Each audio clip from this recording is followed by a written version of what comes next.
Los invitados de hoy interpretaron al mismo personaje en dos puestas distintas de una misma directora. Me refiero a Oscar Martínez y Joaquín Furriel. Ambos compusieron al profesor jorobado de la mala sangre, la obra de Griselda Gambaro, que Laura Yussem estrenó en 1982 y repuso luego en el 2006.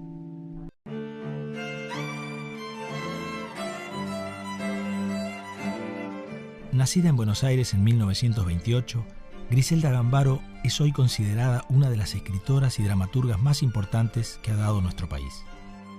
Una autora que suele utilizar los vínculos tradicionales de la sociedad o las relaciones humanas para hablar de temas como la justicia, la dignidad o el perdón. En rasgos generales, sus obras evitan el naturalismo, critican la docilidad del ser humano y expresan la dependencia de los débiles para con sus propios opresores. Son piezas que muestran la agonía y la absoluta falta de comunicación entre sus personajes, quienes se revelan condenados a vivir en perpetua soledad.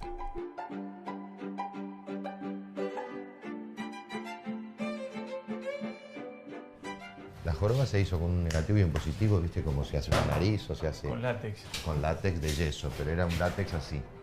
Y de color de mi piel, era impresionante. La gente creía que era de verdad. O sea, cuando te sacaba la ropa, en la escena te sacaba Yo la me ropa, sacaba, se veía. la vas a ver en una de las fotos, se veía, claro, se veía. Y él la tocaba y todo, ¿viste? ¡Qué asco! ¿Qué sé yo? Qué hermoso. Entonces, en un momento, cuando yo ya, después que la había mostrado, hay una escena que yo tenía poco tiempo, me la tenían que sacar y yo me ponía una remera que tenía la jiba. Una remera debajo de la camisa.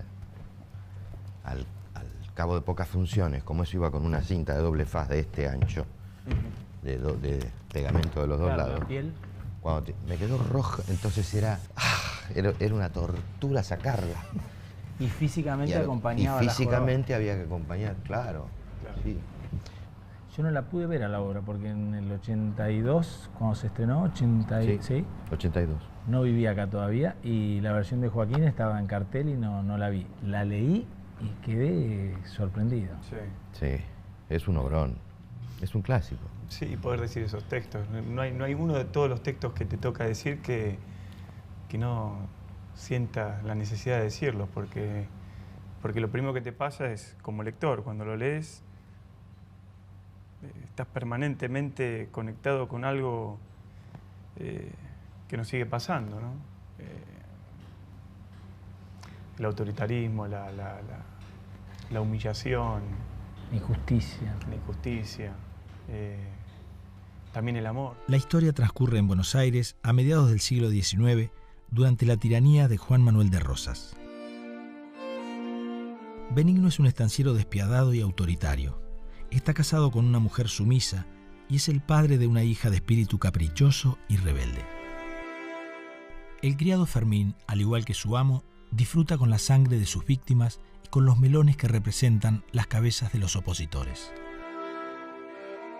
Buscando un tutor para su hija, Benigno decide contratar a Rafael, un joven profesor jorobado. Yo me acuerdo la sensación de la primera escena con Lautaro, que era terrible, terrible, siniestro. Terrible. Cuando me decía, desvístase. ¿Qué? Se desvista. Quiero ver la joroba. Era tremendo. Los segundos, Cuando ¿no? terminaba La esa pausa con escena, como yo tenía la certeza de que al público lo tenía acá en el bolsillo. Y te sacabas así... No, tenía una camisa, entonces de un solo lado, la camisa quedaba colgando y se veía la joroba. Y estaba muy bien hecho, de verdad era impresionante. Y era a tal punto, ¿verdad?, que la gente, yo me acuerdo cuando finalmente creo que yo me sacaba un poco así una mano que yo y Lautaro hacía así, la agarraba así la camisa y la corría y quedaba, la gente decía, ¡oh! Porque impresionaba. Sí. Y componían con el cuerpo... Esto que estoy haciendo ahora, me acuerdo que era en la postura en la que estaba prácticamente en toda la obra. Y lo que sí me acuerdo era que además de la postura, yo sentía que esa misma postura ya te propone ver a los personajes de otra manera. Totalmente. Y lo que pasaba con la voz. Cuando tenía que ir a volúmenes fuertes, de discusión y todo, yo nunca había sentido la sentía como acá, porque si uno está en esta postura es diferente la voz, pero si la estás acá, y bueno, eso... es precioso. Es precioso, igual al tiempo, yo me acuerdo que mi pareja todo el tiempo en mi casa, Paola, me decía, parate derecho, parate, porque me quedaba como vencido, ¿no? Que a mi manera fue el personaje que mejor estuve, porque realmente estaba muy de algún modo te obliga también el personaje a un grado de introspección y una sensibilidad extrema, ¿no? Porque si no, no tenés cómo abordarlo. Y además, por otra parte, creo que todos, independientemente del lugar social y de la época histórica en la que nos toque vivir, todos tenemos un humillado, por pequeño o grande que sea. O todos tememos ser humillados, ofendidos, o padecer el autoritarismo, o lo hemos padecido alguna vez, ¿no es cierto? Y creo que es casi imposible no identificarse con ese hombrecito, ¿no? Con ese almita de Rafael. Me parece que es como imposible para un espectador sensible. No, por eso la gente automáticamente se solidariza con él. Cuando los gobiernos censuran la libertad de expresión, los artistas siempre encuentran formas metafóricas para referirse al momento histórico que están viviendo. Así lo hicieron Charly García con una canción como Los Dinosaurios, o Quino desde algunas viñetas de Mafalda, y muchos de los humoristas que participaron en la mítica revista Humor. En teatro, uno de los mejores ejemplos de esto quizás sea La Mala Sangre, de Griselda Gambaro. La obra fue estrenada en el Teatro Olimpia, a fines de la última dictadura. El edificio en donde se encontraba la sala, en Sarmiento al 700, hoy en día es un lugar semi-abandonado. En 1977, el gobierno militar había prohibido su novela Ganarse la muerte, por encontrarla contraria a la institución familiar y al orden social. 2 meses más tarde, Gambaro se exiliaba en Barcelona.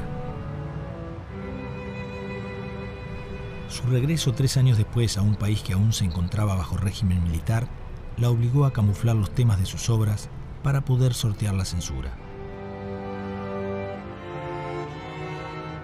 Movida por esta imposibilidad, Gambaro decidió ambientar la obra durante la época de Rosas y propuso una escenografía y un vestuario en los cuales el rojo era el color dominante. Pero aunque el texto no hablaba explícitamente de la dictadura, la puesta de ese entonces terminó sufriendo amenazas y otros hechos de violencia.